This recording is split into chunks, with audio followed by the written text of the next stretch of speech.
Потом уйдете? Да. Угу. Просто знаете, да?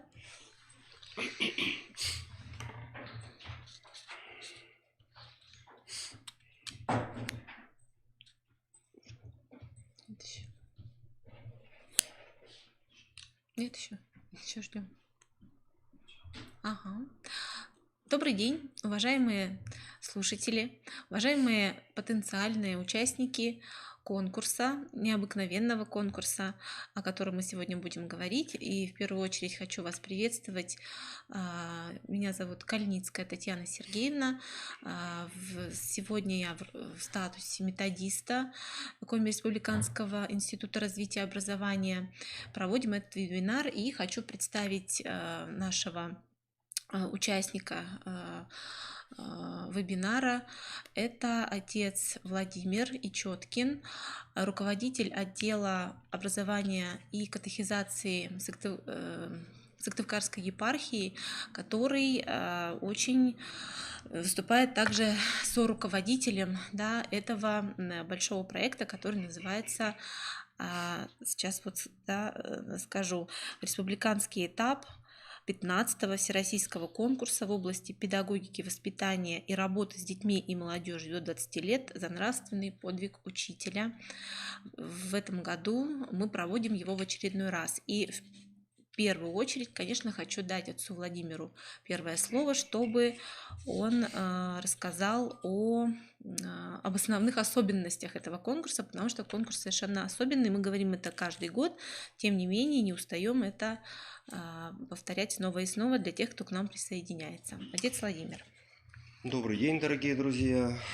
Всероссийский конкурс в области педагогики, работы с детьми и молодежью до 20 лет за нравственный подвиг учителя, как, кстати, сказала Татьяна Сергеевна, проводится у нас 15 раз. Он проводится Русской Православной Церковью совместно с Министерством просвещения Российской Федерации при поддержке администрации президента Российской Федерации. Целью данного конкурса является укрепление взаимодействия церковных, светских систем образования через выявление и распространение лучших методик воспитания, обучения и внеучебной работы с детьми и молодежью. В конкурсе могут принять участие представители всех типов существующих в России учебных заведений, педагоги образовательных, православных школ, гимназий и лицеев, школ с этнокультурным компонентом, музыкальных школ и домов детских творчества, а также преподаватели институтов повышения квалификации учителей и педагоги высшей школы. Значит, в 4 номинациях проходит данный конкурс. Первая номинация за организацию духовно-нравственного воспитания в рамках образовательного учреждения. Вторая номинация «Лучшая программа духовно-нравственного и гражданско-патриотического воспитания детей и молодежи». Третья номинация «Лучшая методическая разработка по предметам основы религиозной культуры и светской этики ОРКС и основы духовно-нравственной культуры народа России ОДНКНР. Основы православной веры». Это для образовательных организаций с религиозным православным компонентом. И четвертый «Лучший образовательный издательский проект». Сроки проведения утверждены синодальным отделом. Региональный этап в Республике Коми будет проводиться совместно с Сыктывкарской епархией и Министерством образования Республики. И в Воркутинской, да, мне поправили. В действительности, значит, так как у нас в республике 2 епархии, Сыктывкарская и Воркутинская и Усинская, а Министерство образования одно, поэтому у нас по традиции мы этот конкурс проводим совместно по Республике Коми. Объединяет нас Министерство образования. Так вот, первый этап региональный, значит, он начался уже с 9 января по 31 марта, это прием работ. С 1 апреля по 12 мая подведение итогов. У нас комиссия будет подводить итоги, эксперты проверят работы и будут подведены итоги. И межрегиональный этап с 14 мая по 28 августа. Межрегиональный этап будет проходить в Ленинградской области, в городе Гатчина. Вот. Что сказать по прошедшему конкурсу? У нас были определены победители. На межрегиональном этапе преподаватели воскресной школы города Ухты получили 3-е место. Вот. И 4 представителя победителей, значит, выезжали на образовательные, международные образовательно рождественские чтения.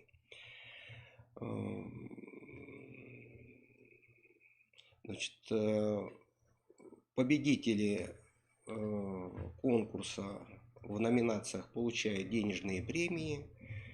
Вот это от Министерства образования. А Сыктывкарская епархия и Воркутинская епархия, в свою очередь, оплачивают проезд победителей на международные рождественские чтения. Ну, спасибо, Господи. Спасибо большое. Да, отец Владимир, конечно же, раскрыл основные особенности конкурса. Первое, да, это то, что конкурс проводится совместно с Министерством образования, науки и молодежной политики Республики Коми и 2 епархиями. То есть эта особенность должна раскрыться затем и в конкурсных работах. Эта особенность, это, наверное, единственный конкурс такой в республике нашей точно, который является таким соработничеством, содружеством, да, церковной и светской системы образования. И, как уже сказал отец Владимир, еще вторая особенность этого конкурса то, что в ней есть очень приятные, да, моменты в виде призов, да, подарков победителям.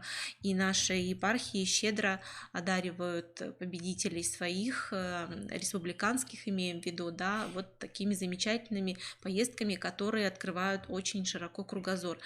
Многие годы, вот в 15-й раз проводится конкурс в республике, он проводится 13-й раз. Многие годы наши победители формируют целую делегацию, да, и в рамках, в составе делегации от Республики Коми едут на международные рождественские чтения в город Москву, и там принимают участие в различных мероприятиях этих чтений, этого масштабного глобального события, и это все возможно благодаря вот этому соработничеству, содружеству церкви и нашей системы управления, да, образованием на региональном уровне. Поэтому участвовать в нем, конечно же, очень почетно, очень значимо, и даже если вы, ну, бывает, да, не получаете какого-то места там на России, победа на уровне республики, она, конечно, очень значима. Отца Владимира мы благодарим, отпускаем с миром, просим за нас молиться и за нас просить, и чтобы конкурс состоялся удачно, чтобы наши участники показали себя во всем цвете и в полноте сил. И хотела сказать, что многие годы на уровне России были наши победители в первой тройке, да, то есть по каждой из номинаций бывали наши победители, поэтому мы, конечно же, знаем, что потенциал педагогов всей системы образования и всех даже общественных организаций дополнительного образования, он очень велик, поэтому приглашаем принять участие в этом конкурсе. Вместе с тем нам нужно знать некоторые особенности этого конкурса, которые нужно соблюдать для того, чтобы занять достойное место вот в ранге победителей и участников. Ну, во-первых, да, что для этого нужно? Конкурс, сразу хочу сказать, он непростой в плане содержательном и в плане оформления. Что касается содержания, сразу скажу. Отец Владимир перечислил номинации. Мы сейчас подробно остановимся на каждой из них. Но есть одна особенность, еще одна, которая вытекает вот из самой первой, о которой мы говорили. Конкурсные работы, содержание конкурсных работ должно отображать вот то самое взаимодействие церкви и светской системы образования и воспитания, и это должно в конкурсной работе очень явно проступать. Что это значит? Это значит, что вот это взаимодействие должно быть особенно выражено вот в этих конкурсных работах. Я думаю, что когда мы начнем рассматривать, собственно, номинации, я скажу, каким образом это может быть отображено. Итак, самое главное, что нам нужно знать. Есть приказ о проведении этого конкурса, приказ Министерства образования, науки и молодежной политики, и этот приказ издается ежегодно на основании поручения полномочного представителя президента Российской Федерации в Северо-Западном округе. Этот конкурс проводится, как отец Владимир сказал, ежегодно по всей России. Для начала он проводится на региональных этапах во всех областях, краях, да, нашей страны. Затем проводится этап конкурса по федеральным округам. Мы относимся к Северо-Западному федеральному округу, и, как уже сказал отец Владимир, наш северо-западный этап конкурса состоится в городе Гатчина в мае-июне этого года. Там уже произойдет конкурсный отбор, и по итогам этого конкурсного отбора наши, надеюсь, победители представят нас на всероссийском этапе. Так вот, этот конкурс стоит на особенном учете, на особенном месте в перечне конкурсов. Повторюсь, он, наверное, единственный такой, да, особенный конкурс. Поэтому его особенно держат на контроле именно в аппарате президента Российской Федерации. Что нам важно знать? Сроки конкурса. Подаются заявки, еще раз хочу подчеркнуть это, до 31 марта этого года. Оператором конкурса, то есть организатором конкурса в соответствии с этим приказом назначен Коми-Республиканский институт развития образования. Это значит, что все вопросы, касающиеся проведения конкурса, консультаций, приема заявок и так далее, выплаты денежных призов и других вопросов, все курирует Коми-Республиканский институт развития образования. Поэтому, когда мы хотим ознакомиться с материалами или подать заявку, мы идем в первую очередь, конечно же, на сайт института. Я хочу показать, где на сайте Института развития образования вы можете подать эту заявку. Итак, набираем в поисковой строке Коми-Республиканский институт развития образования, выходим на главную страницу, и здесь с правой стороны есть вкладка «Профессиональные конкурсы». Профессиональные конкурсы, мы заходим, это портал, созданный специально для того, чтобы обеспечивать информационную и организационную поддержку всех профессиональных конкурсов. Здесь уже создана вкладка «Республиканский этап 15-го Всероссийского конкурса в области образования и воспитания».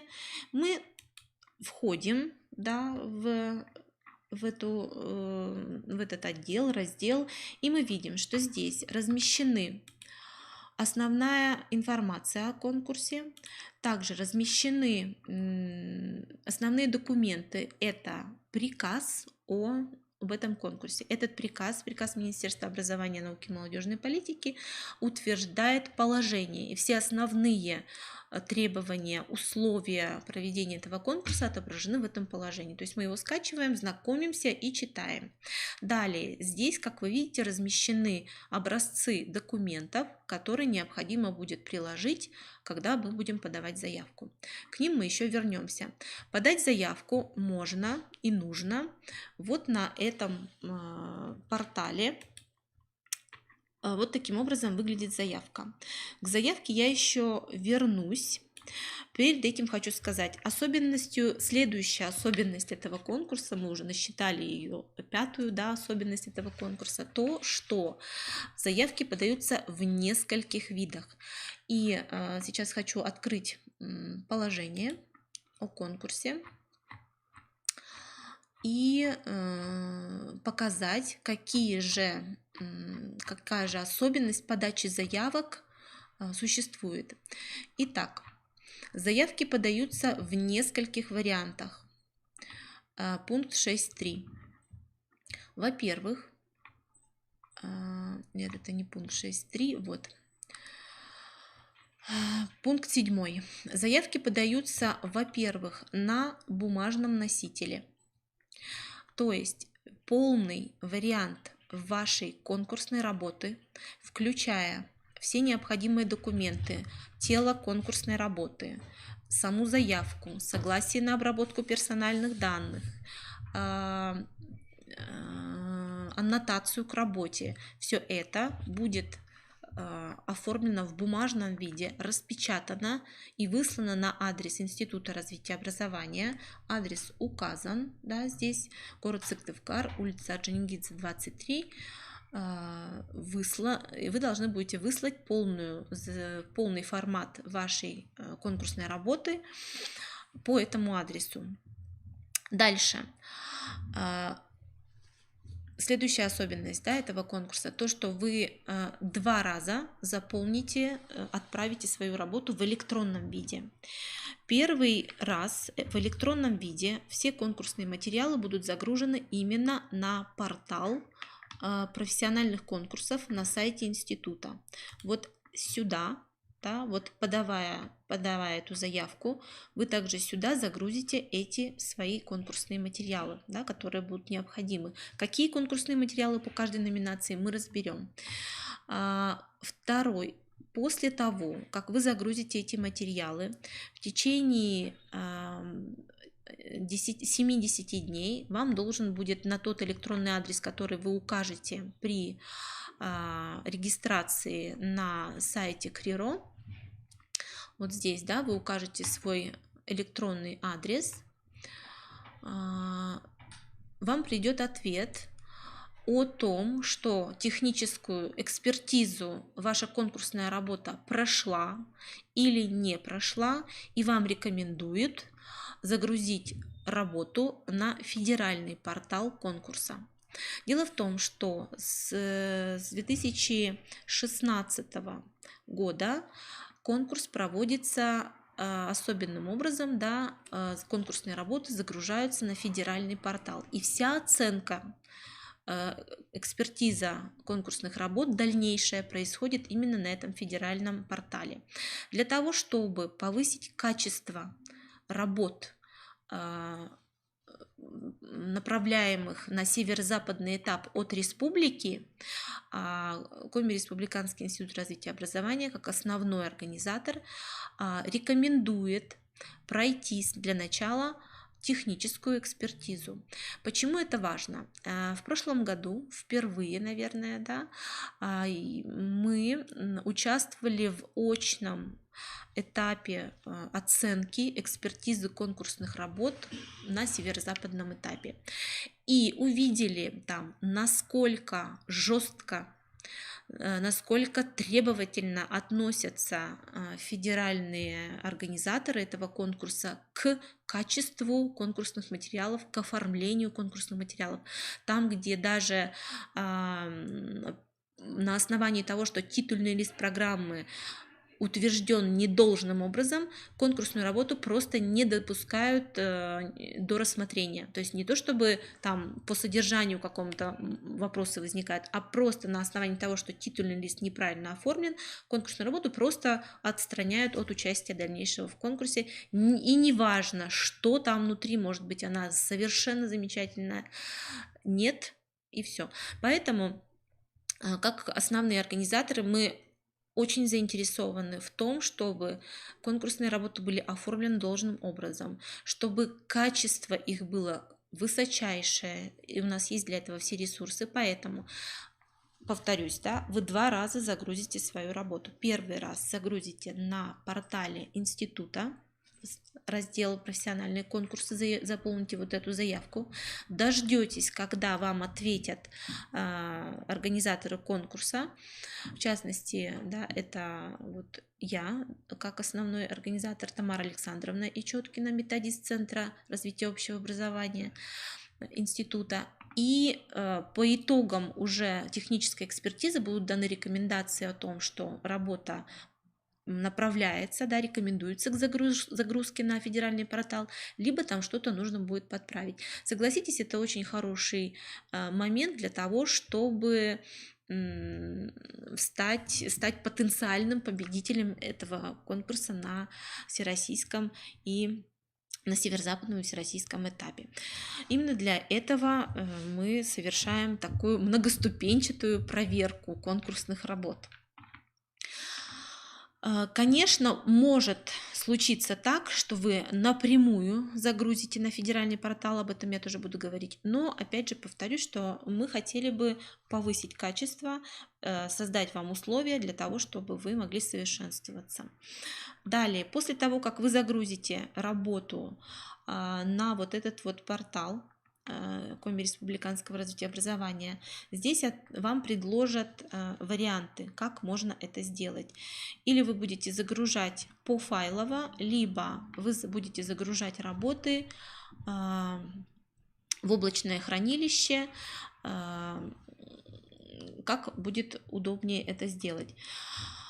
Поэтому прежде чем вы будете загружать работы, необходимо, чтобы все требования заявки были соблюдены. Об этих требованиях скажу позже. Далее хочу показать. После того, как вы получили одобрение, получили на свой электронный адрес рекомендацию загружать материалы на федеральный портал, вы загружаете их на тот самый федеральный портал. Итак, каким образом он выглядит? Вот этот федеральный портал. Каким образом на него можно выйти? Вот хочу показать. В поисковой строке мы набираем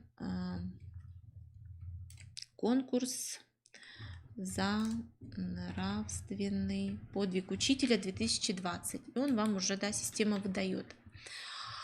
Здесь много ссылок. Можно выйти на... Ага, я обязательно об этом скажу. Можно выйти, и вот мы выходим на вот такой вот, должны выйти на такой портал. Что хотим сказать? Вы, конечно, можете самостоятельно, да, выходить туда, минуя наш этап, да, скажем так, нашу техническую экспертизу, но вместе с тем, по печальному опыту прошлого года, мы имеем такую картину, что очень хорошие работы, половина работ хороших, достойных не была загружена на этот портал вовремя. Хочу повторить, да, что до 31 марта этот портал принимает документы.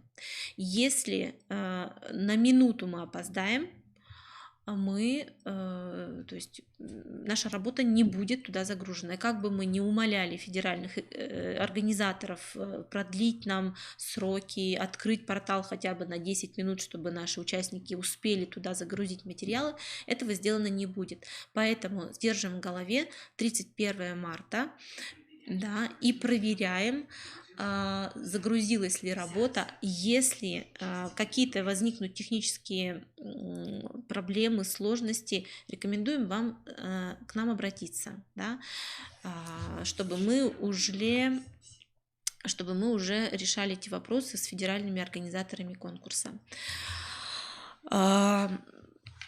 Такое тоже может быть. Опять же, по опыту прошлых лет хотим сказать, что система данная постоянно совершенствуется, и возникают технические сложности, чтобы вы этого не пугались, что это все разрешимо, что здесь есть возможность задать вопрос организаторам, да, когда мы здесь зарегистрируемся, войдем внутрь. Если вы видите, здесь можно войти уже, есть у нас много участников, которые в прошлые годы принимали участие в конкурсе, они могут использовать свой прежний логин и пароль для входа в эту систему. Если вы впервые регистрируетесь, то заполняете все необходимые поля. Самое главное, что здесь нужно знать. Для того, чтобы зарегистрироваться на этом портале, нужно иметь электронную почту. Если что-то пошло не так, да, или вы каким-то образом забыли, да, и не можете восстановить пароль, то нужно знать, что эта система принимает один раз, то есть 2 раза зарегистрироваться по одному и тому же электронному адресу не получится. Один электронный адрес, одна регистрация на этом портале. Поэтому каждый участник, регистрируясь, об этом должен помнить. Здесь регистрация, в принципе, все стандартно, да. Также вы даете согласие на обработку персональных данных, и очень вам рекомендую сохранить логин и пароль для того, чтобы они у вас где-то вот в каком-то укромном месте сохранились. Конечно, здесь есть возможность восстановления пароля, но лучше, конечно, без этого обойтись. Итак, вы зарегистрируетесь, и дальше система вам предложит заполнить все необходимые поля по номинациям. Итак, далее с загрузкой конкурсных материалов понятно. Один раз вы присылаете в бумажном виде по почте. Один и два раза вы грузите свою работу в электронном виде. Первый раз на сайте института, раздел «Профессиональные конкурсы». Ждете прохождение технической экспертизы, ждете подтверждения, да, рекомендации о загрузке на федеральный портал, и второй раз вы загружаете на федеральном портале. Если возникают какие-то трудности при загрузке на федеральный портал, звоните, пожалуйста, нам.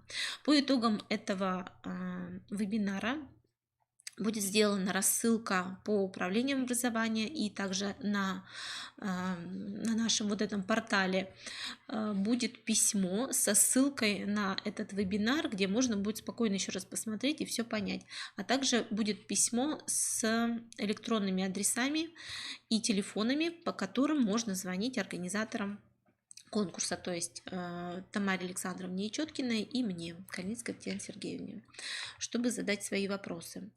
Далее, что нужно знать? Переходим к номинациям. Отец Владимир уже озвучил номинации, но нужно о каждой из них проговорить достаточно подробно. Первая номинация. Да, я скажу. Самая, наверное, нет, не самая. Эта номинация появилась сравнительно недавно. Но вместе с тем работ по ней тоже немало. За организацию духовно-нравственного воспитания в рамках образовательной организации. Что из себя представляет эта работа? Как правило, это аналитический отчет о проводимой работе, о системной, глубокой, целенаправленной работе в области воспитания, духовно-нравственного воспитания. Здесь могут подаваться организации любые, в том числе общественные организации, и мы предлагаем, мы сами, да, разработали такую помощь, подсказку, что из себя предлагает аналитический, что из себя представляет этот аналитический отчет. Титульный лист. Помимо того титульного листа, или же это он же сам, это титульный лист, который содержит полную информацию о исполнителях отчета. Очень часто мы сталкиваемся с тем, что титульные листы оформлены недолжным образом. Обязательно на титульном листе есть сведения, исчерпывающие сведения об образовательной или необразовательной, любой организации, которая представляет эту конкурсную работу, об авторе или авторах, о дате составления, месте составления и о том, кем утвержден этот документ. Содержание отчета, которое рекомендуем, да, чтобы оно было разбито на логические части. Это введение, основное тело документа, заключение с выводами, да, сделанными, с предложениями, и список использованных источников. Каждой работе, конкурсной работе, возможны приложения. Приложения не обязательны, но по желанию конкурсантов эти приложения могут иметь место быть. Поэтому какие-то приложения решать вам. То есть здесь нет каких-то четких границ, что это сколько фотографий или какие-то графики, таблицы, планы, отчеты, ссылки, возможно, на какие-то там информационные ресурсы и так далее. То есть какого рода документы в качестве приложений, это решать вам. Как правило, если приложения составляют большое количество разных документов, да, всех вышеперечисленных, видео, фото, да, какие-то текстовые документы, ссылки на разные информационные ресурсы, мы рекомендуем все приложения загружать в облачное хранилище собственное, да, и присылать нам ссылку на эти приложения. В этом случае мы не теряем их, когда скачиваем, мы не имеем проблем со скачиванием этих материалов. Мы проходим по ссылке и видим расположенные там в определенном логическом порядке документы, загруженные вами. Конечно, это очень облегчает понимание того, что вы хотите нам донести, и в целом создает такое более работоспособное поле для деятельности, да, и очень хорошие отзывы. То есть упрощается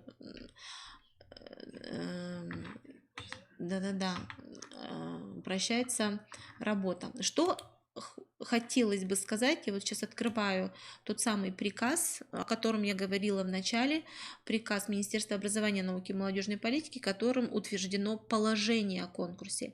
И хочу обратить ваше внимание на что? Вот все, о чем мы сейчас говорим, в этом приказе содержится. И хочу обратить особое внимание на вот такое приложение к этому приказу, которое называется кодификаторы. Эти кодификаторы представляют собой фактически те самые критерии оценки конкурсных работ, по которым будет оцениваться на федеральном портале ваша работа.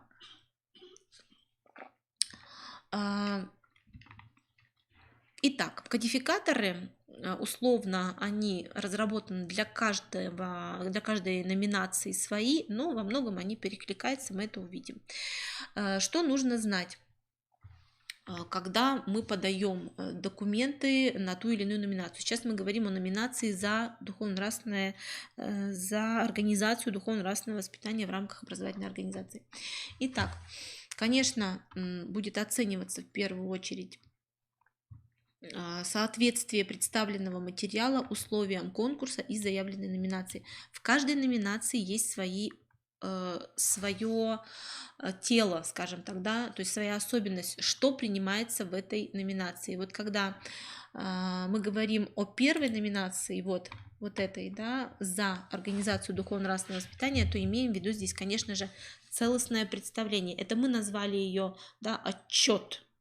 На самом деле это может быть не отчет, может быть это проект, масштабный проект, вот многолетний проект или какая-то деятельность, представленная в виде какой-либо обширной, да, программы, разнонаправленной программы, возможно. То есть сюда тоже можно податься, если это не какая-то узкая образовательная программа, а программа всей организации в целом, да, в том числе и общественные организации, занимающиеся образовательными вопросами.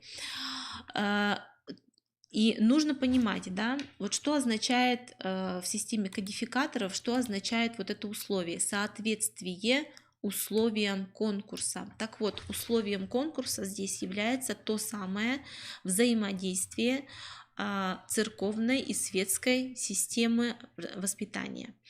Если, предположим, большая работа ведется какой-либо школой, либо центром дополнительного образования, либо образовательной общественной организацией, да, большая работа ведется, но здесь нет этого взаимодействия, оно не представлено ни мероприятиями, ни документами, ни совместной деятельностью никакого рода, да, ни информационным освещением вот этого взаимодействия с церковной системой, то эти работы, конечно, такой ценности для конкурса иметь будут очень небольшой, либо вовсе не будут иметь. Поэтому условия конкурса именно вот, конечно же, такие. То есть есть это взаимодействие в этом отчете, прослеживается, но представлено оно, либо его нет. Соответствие содержания представленного материала условиям конкурса. Ну вот мы видим, да, здесь понимаем, да, что здесь это может быть качество условий образовательной деятельности, качество процесса образовательной деятельности как критерий, качество результата образовательной деятельности, наличие. И вот хотелось бы остановиться на таком критерии, как наличие рецензий на представленный материал. В любой номинации, в каждой из 4 номинаций есть этот критерий. Предлагается нашими федеральными организаторами конкурса получить рецензии от отделов религиозного образования и катехизации на свои работы. Это дополнительные баллы к работе. Либо рецензии ведущих специалистов в области педагогики и психологии. Какие это ведущие специалисты, вы решаете самостоятельно. В каждой территории, на каждой территории есть эти специалисты. Это могут быть либо ученые, да, то есть кандидаты, доктора наук по соответствующему профилю деятельности, либо это административные, да, какие-то работники администрации, либо это признанные эксперты в области общественной деятельности. Любые эксперты весомые, которые на вашей территории есть, они могут вам такие рецензии дать. Будь то это город, или это сельское поселение, да, либо это муниципальный район. Нужно посмотреть, какого рода эксперты могут дать вам эти рекомендации. И посмотрите, пожалуйста, на такой критерий, как оформление работы. Этому критерию часто не придается большого внимания, очень зря, потому что красиво, качественно оформленная работа, выверенный текст, богатый, культурный, да, правильный с точки зрения орфографии, орфоэпии, синтаксиса, да, текст, он, конечно же, выглядит намного выигрышнее и облегчает работу экспертов и заслуживает должного внимания. Хочу открыть вам тайну, или, может быть, не тайну, но каждый год еще было так, что работы наших победителей в какой-то части вынуждены были отправлять на доработку именно с точки зрения культуры представления конкурсной работы.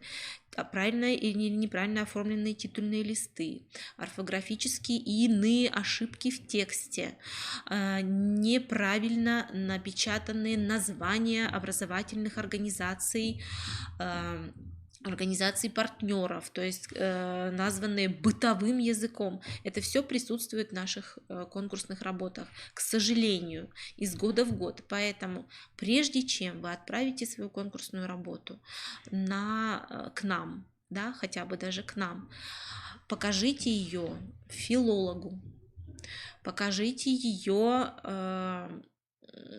вашему коллеге, который просто посмотрит со сторонним взглядом на текст и скажет вам, понятен ли он, этот текст, есть ли в нем логика, есть ли в нем все ли полно, может быть, требуются какие-то приложения. Поэтому каждый раз, отправляя работу на конкурс, а этот конкурс особенный, сюда не нужно отправлять работы абы какие, чтобы только принять участие в конкурсе.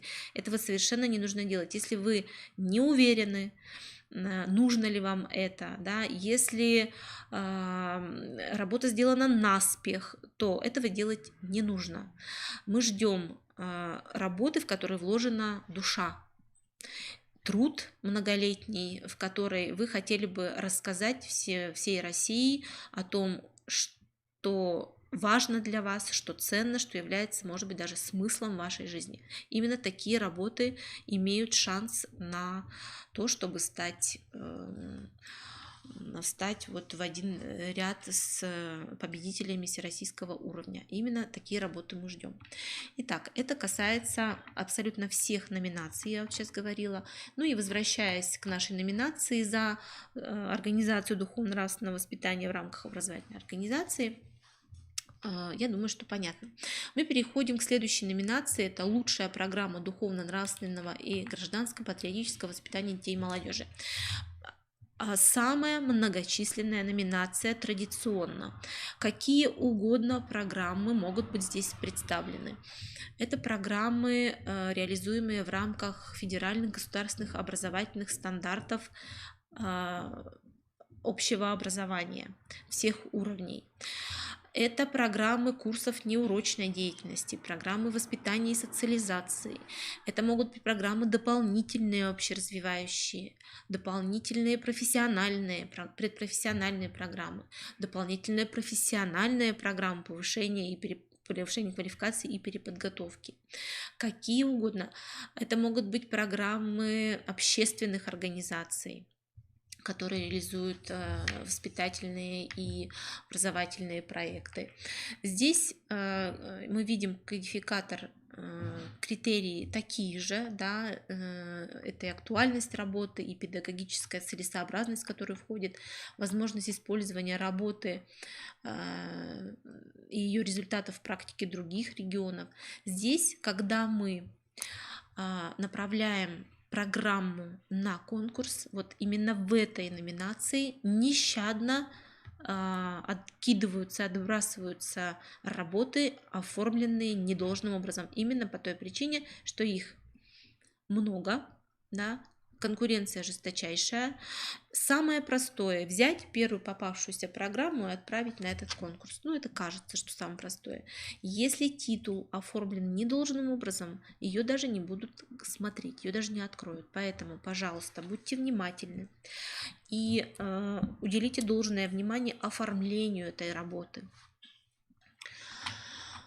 Что здесь еще, на что нужно обратить внимание? Конечно, очень трудно бывает из этой программы посмотреть, каким-то образом оценить профессионализм педагога, какое методическое обеспечение программы представлено, есть ли материально-техническое условие, да, обеспечение заявлено ли в этой программе, предусмотрено ли оно. Каким-то образом нужно будет оценить деятельность педагога по этой программе, деятельность воспитанников, видите, механизм реализации, что из себя представляет, инновационность есть ли в этом процессе, реализуемом по программе.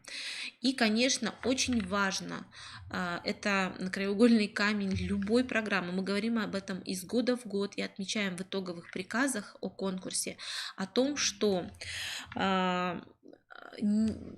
зачастую в программах нет логической взаимосвязи цель, содержание, ожидаемый результат и каким-то образом оценивание этого ожидаемого результата. То есть заявленная цель должна соотноситься с ожидаемыми результатами, а ожидаемые результаты уже каким-то образом должны замеряться. И в выводах об этом нужно бы говорить. Как правило, цель одна, какая-то разнонаправленная деятельность, да, для достижения этой цели, и ожидаемые результаты совершенно не соотносятся вот с заявленной целью. Поэтому, простраивая свою программу, направляя ее к нам на конкурс, обратите внимание на то, что вы заявляете, да, зачем она, эта программа, какие результаты вы хотите получить и как вы понимаете, что именно эти результаты вы достигаете или не достигаете. Такое тоже возможно. Поэтому здесь вот этот момент нужно очень строго оценивать. Ну и, конечно, наличие рецензий. Опять же, на любой материал вы можете получить дополнительные баллы. Это наличие рецензий. Вот хочу сказать, да, о рецензии отделов религиозного образования и катехизации. И Сыктывкарская епархия, и Воркутинская епархия имеет в своей структуре отдел религиозного образования и катехизации. Вот отец Владимир, он руководитель отдела Сыктывкарской епархии, подобного отдела. Они, если обратитесь вы к ним, они обязательно откликнутся на вашу просьбу и такие рецензии рассмотрят, да, возможность выдачи таких рецензий. Опять же, это хороший момент с точки зрения еще раз проверки, скажем так, да, выверки этих материалов, которые вы отправите на конкурс, и контакты отделов ОРОИК, да, вот так коротко их назовем, можно получить на сайте и Сыктывкарской епархии, и Воркутинской епархии. По программам все. Третья номинация – лучшая методическая разработка по предметам основы религиозных культур и светской этики и основы духовно-нравственной культуры народов России. Самое главное, что нужно знать, подавая материалы в этой номинации. Если вы направите в эту номинацию одну или две методические разработки занятия или проект один, да, например, ученический какой-то проект итоговый, то эта конкурсная работа не будет иметь шансов на получение звания победителя или лауреата. Здесь черным по белому, да, мы пишем, если вы почитаете текст положения, мы пишем, то есть не мы пишем, а это оговорка федеральных организаторов, что представляются методические материалы, методические разработки, доказавшие свою значимость для развития системы духовно-нравственного развития и воспитания детей и молодежи, имеющие значительный педагогический потенциал, методические разработки цикла учебных занятий. То есть один или два конспекта или технологические или методические разработки занятий не имеют возможности показать целенаправленную, глубокую, а главное системную работу по данному направлению. Поэтому, если мы представляем методические разработки занятий или мероприятий, то это должен быть комплекс, цикл 5 и более, да, с представлением итогового проекта. Вот тогда это такая рекомендация, да, подумайте об этом. Вот тогда можно будет составить полное впечатление о деятельности педагога, о вкладе его в эту работу, и тогда это уже достойный претендент на звание победителя или лауреата. Все остальное по кодификаторам вы посмотрите, да, и рецензии тоже относятся к этой же номинации, тоже на них можно получить. Следующая номинация «Лучший образовательный издательский проект года». Здесь мы видим любые формы изданий и публикаций, обобщения и трансляции педагогического опыта в печатном и электронном виде. Здесь в последнее время часто представляют также разработанные сайты, порталы, электронные энциклопедии. Ну, это я уже вот так подсказываю, да, у кого что. Поэтому в позапрошлом году победителем третьей степени на всероссийском уровне стала Вероника Александровна Мишарина. Это учитель школы, запамятовала, да, села Приозерные Краткеровского района. Вот как раз таки с интернет-энциклопедией, православная энциклопедия для детей. Очень полный, такой проработанный продукт, достойно представленный на всероссийском уровне. Поэтому в этой номинации очень высокие возможности получить звание победителя или лауреата. Она немногочисленно бывает, но то, что представлено, бывает очень достойного уровня. Это статьи, там, цикл статей, это собственные издания методического характера, возможно, это и книги, учебники, всевозможные публикации. Представляют здесь также часто школьные подборки школьных газет, районных газет, то есть, в общем-то, здесь поле деятельности широко, я думаю, что вы можете быть здесь достойно представлены, да? Вот таким же образом кодификатор открываем и смотрим в приказе все есть, да, в положении, поэтому здесь те же самые критерии, это и актуальность работы, и содержание представленного материала, психовозрастным особенностям читателей должно быть отображено, по возможности отражение в содержании требований федеральных государственных образовательных стандартов, государственных требований, церковных документов и стандартов Русской Православной Церкви в сфере образования. Что еще будут оценивать по данной номинации? Материалы как будут оцениваться? Будет смотреться отражение православных педагогических традиций в данном издании, уровень редакционной подготовки издания, то есть насколько, да, широк охват, тираж, опять же, наличие рецензии, оформление работы. Что хотелось бы сказать по поводу вот этого кодификатора, этого критерия оценки, отражение православных педагогических традиций. Часто в программах, даже вот в изданиях различного рода эксперты отмечают смешение религиозных, да, православных традиционных взглядов и различного рода языческих компонентов нашей жизни.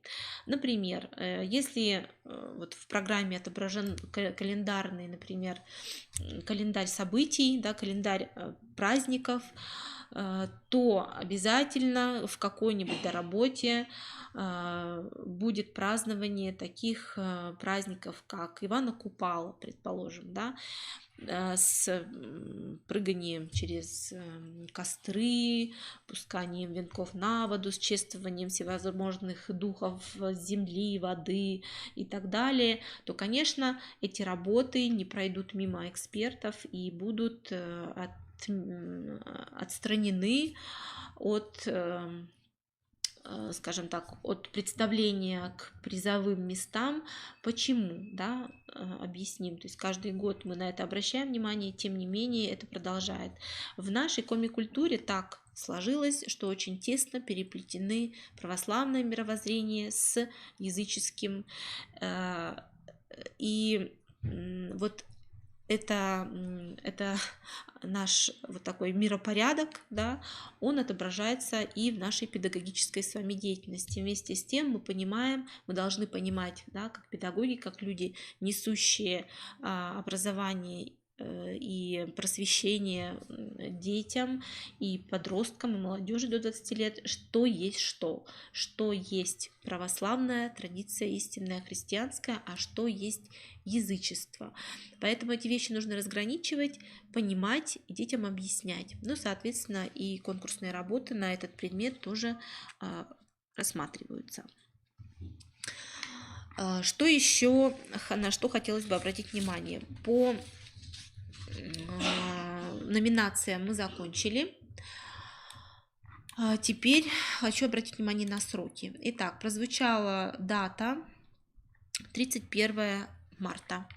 31 марта прекращается прием документов, и мы ничего не можем с этим сделать, поэтому заранее, до 31 марта, то есть у нас фактически есть 1,5 месяца для того, чтобы подготовить работу, выслать ее на сайт, загрузить ее на портал института, получить рекомендацию после технической экспертизы и загрузить ее на федеральный портал до 31 марта. Вот это основное, что нужно знать. По поводу конкурсных материалов. Что из себя представляет этот пакет? Это такой непростой пакет. Итак, заявка, согласие на обработку персональных данных, краткая аннотация работы, сама конкурсная работа с титульным листом, приложения к конкурсной работе, которые вы считаете необходимыми. Причем обращаю внимание на то, что если в печатном варианте работы, которую вы пришлете по почте, эти приложения должны быть. С чем это связано? С тем, что победители и лауреаты республиканского этапа вот в таком же печатном виде направляются далее на северо-западный этап, город Гатчину. То есть мы их должны будем по почте отправить. Поэтому мы ждем своевременно, да, от вас их. Тем не менее, если вы не успеваете по каким-то причинам именно печатный вариант отправить заранее, чтобы он до 31 марта к нам пришел, это не страшно. То есть главное, чтобы работа была загружена на федеральном портале, и печатный вариант до нас придет в течение месяца, мы их будем ждать и принимать. То есть месяц, потом дается, после 31 марта дается месяц для работы региональных жюри, поэтому в течение этого месяца работы, я думаю, что должны будут к нам прийти уже в печатном виде. Вот те самые рекомендательные письма, экспертные заключения, которые желательны, да, и условия я уже озвучивала. Что касается подведения итогов. Итак, подведение итогов проводится с 1 апреля по 12 мая. Весь месяц апрель жюри оценивают работы, и 12 мая мы должны уже работы победителей отправить на северо-западный этап.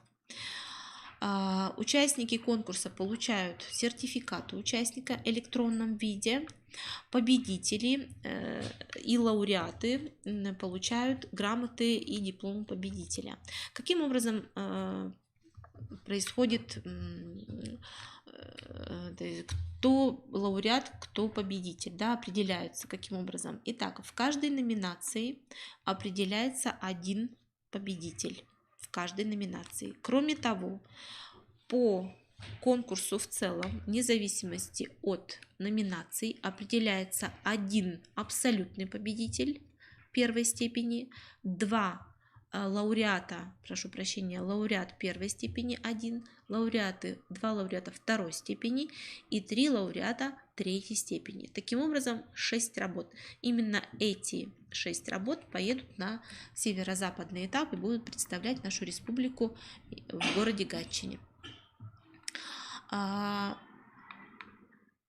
Мы видим здесь, да, оговорились о том, что победители получают денежный приз.